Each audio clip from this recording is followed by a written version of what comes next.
nos hemos quedado acá. Comenzamos entonces a hablar del naturalismo de orientación axiológica. En este caso, el naturalismo se va a dar muy recientemente. Marcelo, perdón, fíjate que se escucha mal el micrófono. No sé si es un tema de tu micrófono o de conexión. Bueno. Ahí se escucha. A ver. Gracias. Perfecto, Sebastián. Así cualquier cosa me acerco un poco a la máquina. Ahí. Ahí se escucha perfecto. Bien. Bueno, soluciono entonces el conveniente técnico. Comentamos un poquito. Este tipo de naturalismo, de tipo axiológico, lo que sostiene es que ya no hablar particularmente de principios racionales, sino más que nada de valores, ¿no? Si podemos distinguir entre distintos pensamientos neokantianos, o sea, reflexiones que han retomado lo que sostenía Kant, tratando de actualizarlos, a eso llamamos neokantismos, podemos distinguir dos orientaciones del neokantismo.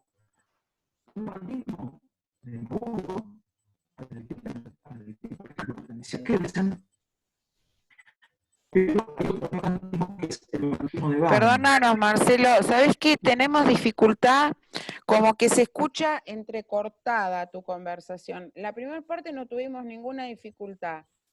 Ahora es como que se escucha una parte y se entrecorta. No sé qué puede ser esto.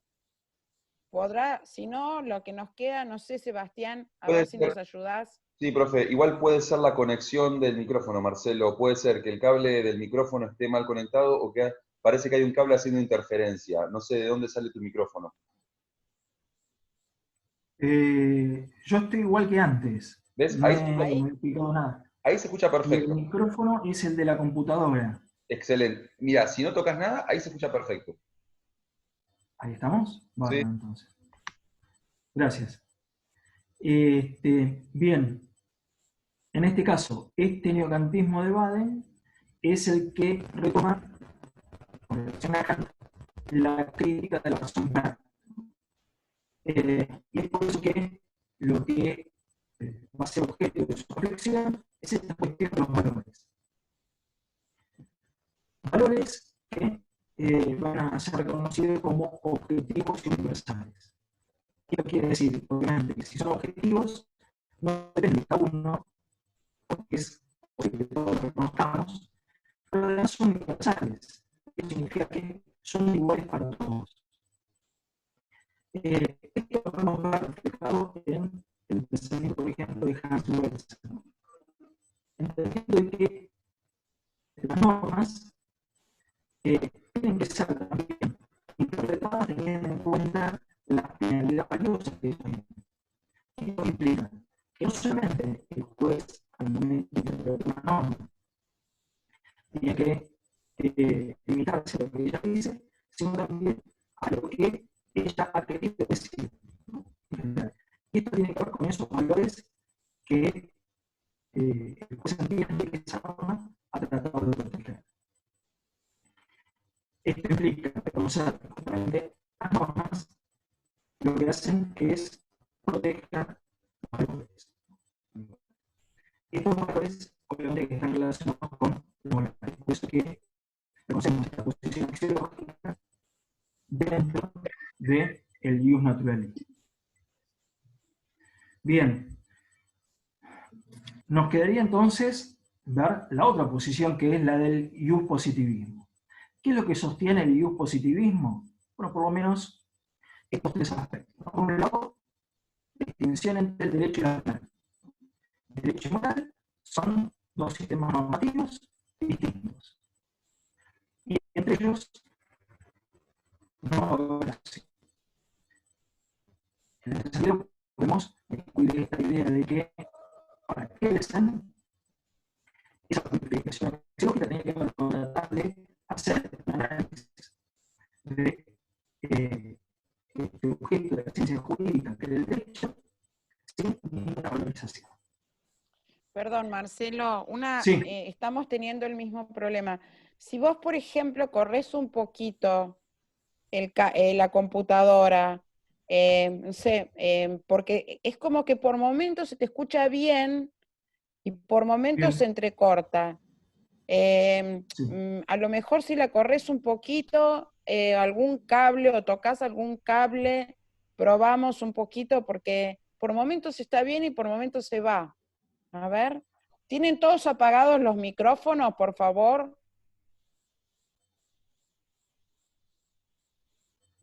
A ver, Marcelo, a ver, háblanos. Ahí voy. Bien. Por otro lado, esta cuestión del tema de los valores que va a sostener el biopositivismo es que, si bien está constituido por valores, estos valores nos permiten determinar que estos valores son subjetivos. Que es importante reconocer que la justicia como valor es subjetivo y por lo tanto no hay una única definición acerca de la justicia. Esto justamente es una de las grandes críticas que le hace Kelsen al naturalismo. Hay tantas definiciones de justicia como posiciones naturalistas. Por lo tanto, esto es una prueba de que esta concepción de justicia no es tan única como lo plantea el naturalismo. Es por eso que se entiende que la justicia es un ideal irracional, ¿no? En tanto que, Marcelo, perdón, sí, sigue, no se volvió a escucharse mal, el final del naturalismo se escuchó mal y toda la introducción del positivismo prácticamente está toda cortada. Es como que el micrófono andaría mal y como que al moverse no... Lo extraño es que en la primera parte de la clase estuvo tan bien. Y yo pregunto si quise que pruebe con auriculares, no tiene los auriculares, está hablando, porque están hablando, te mandan todas las metralletas al chat. Después para estudiar, quiero ver si todos van a estudiar positivismo y un naturalismo, pero después si abrimos una nueva clase, eso es lo que me están diciendo. ¿Qué pasa, Sebastián, si abrimos de nuevo una nueva clase y nos La- reconectamos todos? sí, ¿No profe, sería otra alternativa? lo podemos hacer, pero su micrófono se escucha bien, el de Romina también, el mío también. Me parece que es algo de Marcelo, puede ser o la señal de internet que se entrecorta, o puede ser algún cable del micrófono. No creo. Lo más probable es que sea la señal y que no pueda modificar nada, porque en la primera parte se escuchaba todo muy bien. Ah, y claro. entonces me dicen acá que puede hablar un poco más lejos del micrófono a lo mejor, probando así, como A ver, habló antes. también podría ser esa. A ver, vamos, probemos así. ¿Ahí se escucha más o menos? Ahí sí, parecería que sí. Bueno, bien, entonces, decíamos, ¿no? Que Kelsen justamente plantea esta idea de justicia como un ideal irracional, en tanto que no podemos determinar qué es en concreto justicia. Kant tiene una posición distinta con relación a Kelsen en cuanto a esa relación, porque Hart plantea que el derecho tiene que tener un mínimo moral. Y para fundamentar esto, él habla de tres ideas importantes, ¿no? Uno es el tema de la vulnerabilidad humana, ¿no? La vulnerabilidad humana tiene que ver con el hecho de que sabemos que todos nos podemos enfermar, que nos podemos morir. Por otro lado,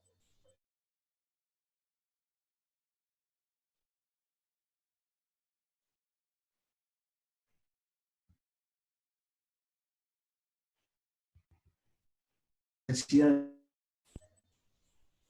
Y por otro lado, señala la cuestión del altruismo limitado. No todos somos ángeles ni demonios, sino que a veces necesitamos del castigo para obrar bien.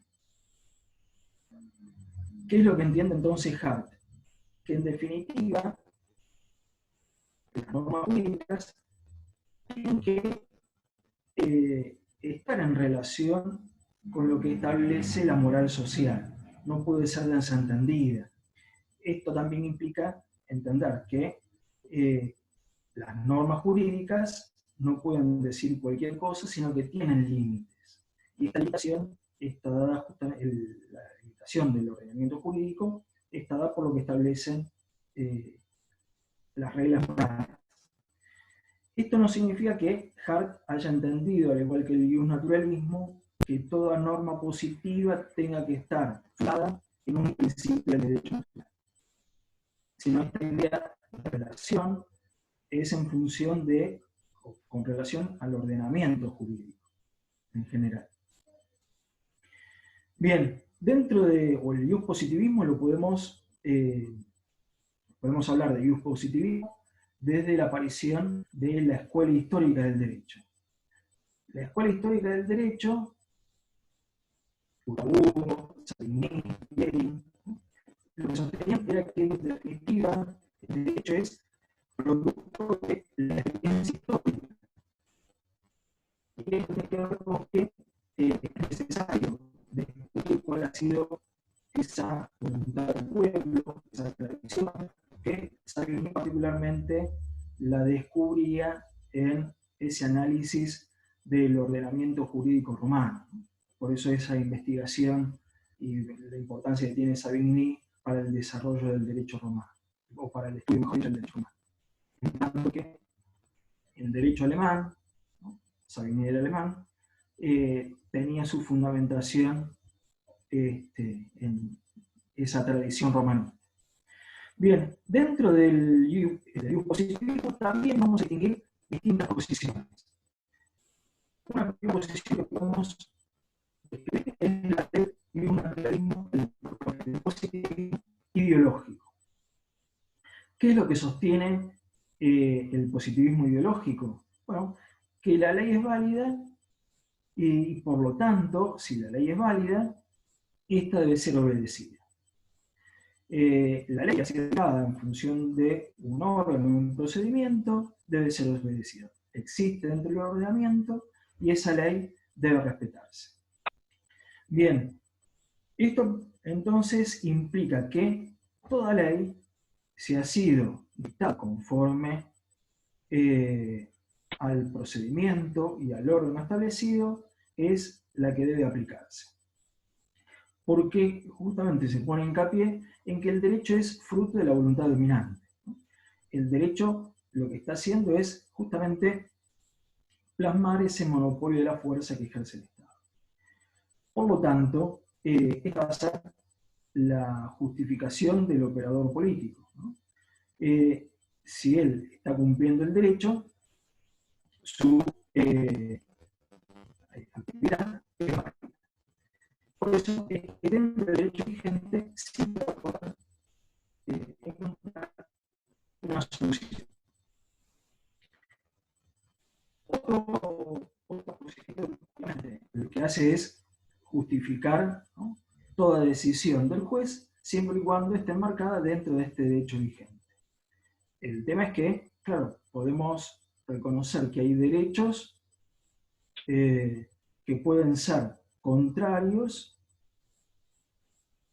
por ahí a lo que sostiene los principios del derecho natural. Entonces, o que podemos considerar contrarios a los principios de derechos humanos. Dentro de la otra corriente del positivismo, vamos a encontrar el positivismo teórico, o también llamado positivismo formalista, ¿no?, el formalismo jurídico. El positivismo teórico lo que sostiene es que el derecho está compuesto de normas sancionadas por la autoridad legislativa. ¿Y esto qué implica? Que no establecer esta concepción. El juez, cuando tiene una sentencia, está creando derecho. El positivismo, el tipo teórico, lo que sostiene es que en definitiva esa sentencia del juez no es una creación de derechos, sino que la función del juez es la de decir lo que dice la ley. Por eso justamente decimos que el juez lo que hace es expresar la ley. Entendiendo por un lado este ius positivismo, que el derecho está completo y por lo tanto no hay lagunas en el derecho. Que todo lo que quiso decir el legislador está normatizado o sancionado, si se quiere. Y por lo tanto, todas las respuestas se podrán encontrar dentro de lo que establecen las normas. Y otra de las características que le da el positivismo teórico al ordenamiento jurídico es que no hay contradicciones ni vaguedad, ¿no? No hay posibilidad justamente de que haya contradicciones, y en el caso de que la ley no sea clara, tendrá que el juez explicar qué es lo que la ley ha querido decir. Porque en definitiva, el ordenamiento jurídico es autosuficiente, ¿no? Y no necesita de una fundamentación en otro sistema normativo.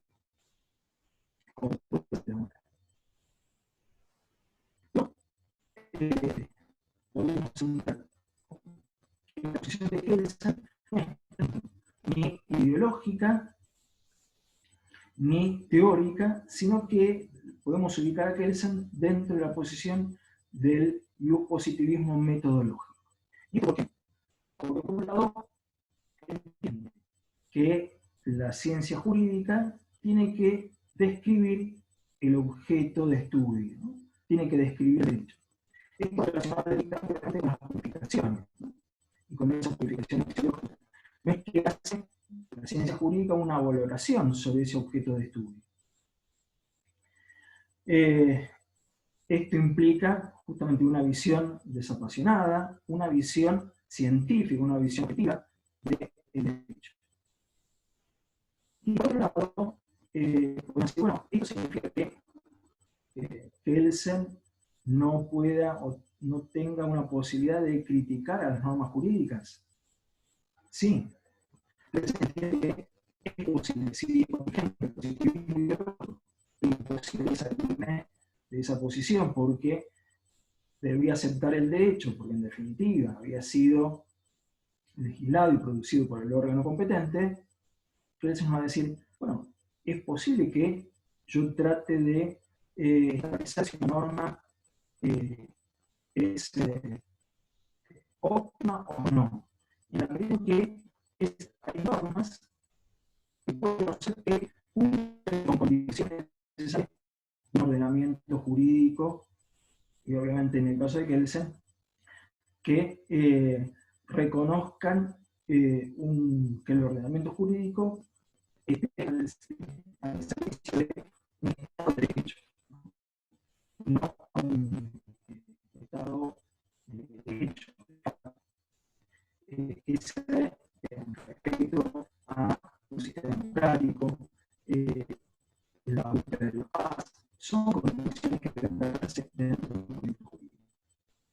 No obstante, esa descripción del estudio de derecho es una visión relativa.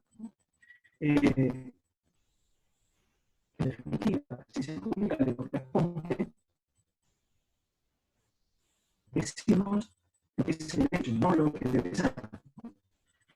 Entendido ese deber ser, no en un sentido hipotético, sino particularmente en un sentido finalista, ¿no? En un sentido valorativo. Bien, para Kelsen, obviamente que la acción del funcionario judicial, del juez, es la de la aplicación de las normas. Y esta aplicación de las normas implica también una creación de derecho. Las normas primarias, la sentencia de los jueces, las normas individuales,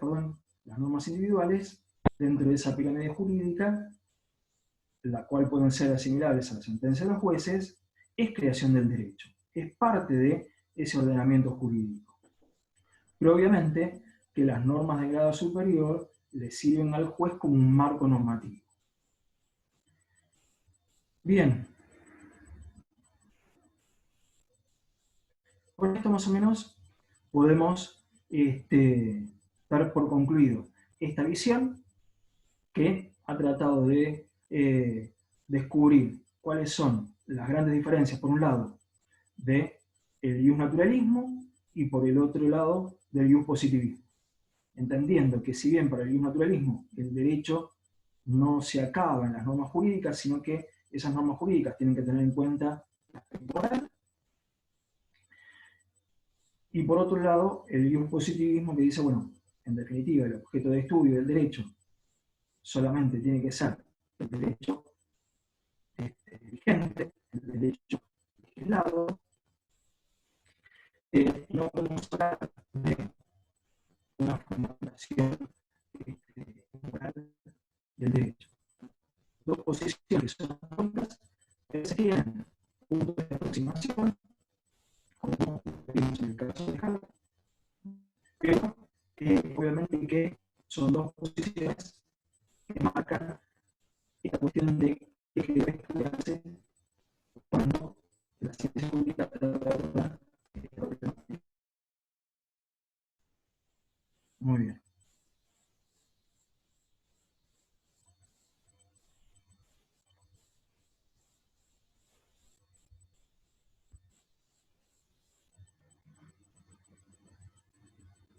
Hasta aquí entonces esta partecita.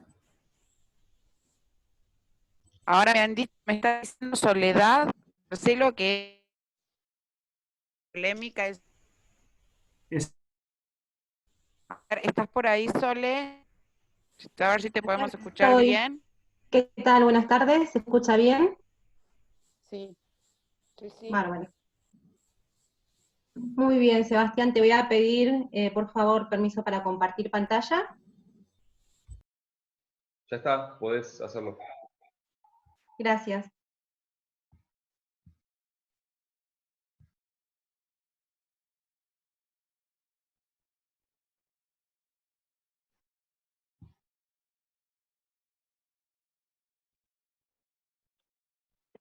Muy bien, recapitulando un poco lo que acaba de exponer Marcelo con este gran esfuerzo de sintetizar siglos para poder explicar esta polémica entre el naturalismo y el positivismo, nosotros vamos a ver cuál es el estado actual de esta controversia, y lo que voy a tratar de hacer es demostrar cuál es la importancia en la práctica y en los sistemas jurídicos actuales. ¿Por qué? Porque no se trata solo de un desarrollo sobre la evolución de las posiciones positivistas y naturalistas, sino más bien saber cómo ha impactado el pensamiento filosófico en el ámbito del derecho, en la teoría del sistema jurídico, en materia de interpretación, en materia de fuentes, en el concepto mismo de norma jurídica, y cómo, si nosotros tenemos que hacer una definición de, bueno, ¿en qué ha quedado esa polémica?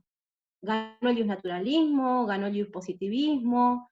¿Surgieron nuevas corrientes? Eso es lo que vamos a tratar de hacer, y para ello vamos a dar cuenta un cierto hecho histórico conocido por todos. Y tomamos este hecho histórico en particular porque ha tenido una gran trascendencia para el mundo del derecho. Nosotros vamos a tomar como punto de partida, para saber cuál es el estado actual de la controversia, el impacto que tuvo la Primera y la Segunda Guerra Mundial. Nosotros acá tenemos algunas fotos de personas que están en el campo de concentración. Esto que ustedes ven en esta foto, que es un poco amarronada, es el lugar donde se llevaron a cabo los procesos de Nuremberg. Ahora vamos a ver de qué se trató. En este mapa que ustedes ven, van a encontrar pequeños puntos negros. Estos puntos son los lugares en los que geográficamente se encontraban diferentes campos de concentración, en donde se produjo el Holocausto. Y en esta imagen de aquí abajo estamos viendo una fotografía de lo que fue el proceso de los juicios de Nuremberg, ¿sí? ¿Qué es lo que vamos a tener en cuenta, chicos? Porque nosotros acabamos de ver desde el punto de vista de abstracto cuáles eran estas teorías naturalistas y positivistas, y ahora vamos a ver cómo esas teorías impactaron o no en la realidad, y cuál es la relación que nosotros encontramos. ¿Por qué? Porque lo que queremos, y siempre vamos a insistir en esto, es encontrar un reflejo en la realidad de lo que nosotros estamos aprendiendo dentro de la facultad, ¿bien? En primer lugar, tenemos que tener en cuenta la Primera Guerra Mundial, que inició en 1914 hasta 1918, luego la Segunda Guerra Mundial, que empezó en el año 1939 y 1945. Finalizada, que fue hace poquito, se hizo la conmemoración, fue muy impactante ver las imágenes de la conmemoración de esta fecha, tan triste pero tan importante para la humanidad en este contexto de coronavirus, ¿no? Fue el 8 de mayo de 1945. ¿Qué ocurre el 8 de agosto de ese año? Las naciones vencedoras, las naciones aliadas, crean un tribunal de carácter militar y se crea también un estatuto internacional de Nuremberg. ¿Por qué es importante para nosotros esto, chicos? Va a ser importante porque se van a reconocer distintos tipos penales: los crímenes contra la paz, los crímenes de guerra y los crímenes contra la humanidad. Y esto que ustedes ven acá es TMI, significa Tribunal Militar Internacional. O sea, piensen en esto, se creó un tribunal especial para juzgar los crímenes de guerra que habían sido llevados a cabo según un orden jurídico válido. O sea, las personas que habían llevado a cabo aquellos delitos cometidos en las guerras, cuando los cometieron en realidad no eran delitos, simplemente estaban siguiendo órdenes establecidas en un sistema jurídico mediante un derecho positivo que era considerado válido. Pensemos en esto que nos decía recién el doctor Garate. El sistema jurídico, concebido como un sistema estrictamente formal, alejado de esta necesidad de tener una conexión con la moral y de reflejar principios de moralidad y de justicia, simplemente se justificaba por su existencia y su pertenencia a un orden jurídico válido. Entonces, en este proceso de Nuremberg, lo que se hizo fue juzgar esos crímenes. Y vamos a ver ahora por qué es tan importante para poder hablar del estado actual de la controversia entre el naturalismo y el positivismo. Como resultado de ese proceso se sentenciaron a muerte a 12 de los 24 acusados. En este juicio en particular, en estos procesos en particular, se juzgaron a los jerarcas nazis, a los militares. Hubieron otro grupo de procesos jurisdiccionales en donde se llevaron a juicio a los jueces que facilitaron la comisión de estos delitos, y otro juicio también en donde se llevaron a juicio a médicos que habían participado del Holocausto, porque se hacían experimentos humanos, ¿sí?, con los judíos, y también a los empresarios que habían contribuido a sostener patrimonialmente al régimen. Tan es así, ustedes lo van a ver seguramente con la doctora Borgna cuando lleguen al final de la carrera. Como consecuencia también de estos procesos de Nuremberg, en el año 1947 se dicta un código de bioética en donde se establecen ciertas condiciones y limitaciones para realizar experimentos o investigaciones médicas con los seres humanos. ¿A quién vamos a acudir nosotros para hacer este corte en esta polémica entre naturalistas y positivistas? A un autor que se llama Gustav Radbruch, y él habló de la fórmula de la intolerabilidad o de la injusticia extrema. Acá, si se quiere, nosotros podemos encontrar como un quiebre del positivismo. Pensemos en esto, chicos, cuando el régimen nazi estaba en su apogeo, el positivismo jurídico, como la posición más extrema, alejada de cualquier contenido moral, había servido, si se quiere, como marco teórico que posibilitaba estas cuestiones, ¿sí? Entonces, ¿qué es lo que dice esta fórmula, la fórmula Radbruch, que yo les acabo de mencionar recién? Y es que es muy importante para la consagración actual de lo que ustedes conocen como los derechos humanos. Todo el tiempo hablamos de los derechos humanos, de los derechos fundamentales, pero esto no es algo que haya existido desde siempre, chicos. Esta connotación la el uso del término derechos humanos es un término moderno, ¿bien? Y que tiene un cierto contenido que ahora vamos a ver cuál es. Lo que Radbruch sostiene es que si hay una contradicción entre la ley positiva y la justicia, y esa contradicción se vuelve intolerable, yo no lo puedo permitir, no lo puedo sostener, entonces, en ese caso, cuando la aplicación de la ley es extremadamente injusta, entonces no se tiene que considerar derecho. Por eso este autor habla del no derecho. ¿Qué ocurre? Cuando nosotros estamos criticando, en este caso, estamos criticando la validez del derecho positivo, puesto y creado por el hombre, para regir en un momento y en un lugar determinado, y lo estamos criticando con términos de moralidad. Aparece la necesidad de dotar de cierta exigencia, de moralidad, de ciertos principios de justicia, entonces comenzamos otra vez a discutir, el positivismo empieza a perder cierta preponderancia, pierde protagonismo, por eso nosotros decimos que se produce un quiebre de la matriz conceptual del derecho. Por eso hablamos de la crisis del formalismo, este formalismo que recién acaba de exponer el doctor Garate al identificar como una de las vertientes del positivismo jurídico. Entonces, ¿qué pasa? Esta figura que aparece... Sí. Me queda un minuto 10. Perfecto, gracias. ¿Después seguimos o cortamos? No, nos volvemos a conectar porque está muy interesante esto, volvemos. Bien, cierro solo esta idea y ya cortamos. La figura de la justicia tirada en el piso tiene una connotación. Se estaba aplastando la justicia por un valor formal que era la obediencia al derecho positivo. Así que bueno, salimos si quieren y volvemos para continuar con esto.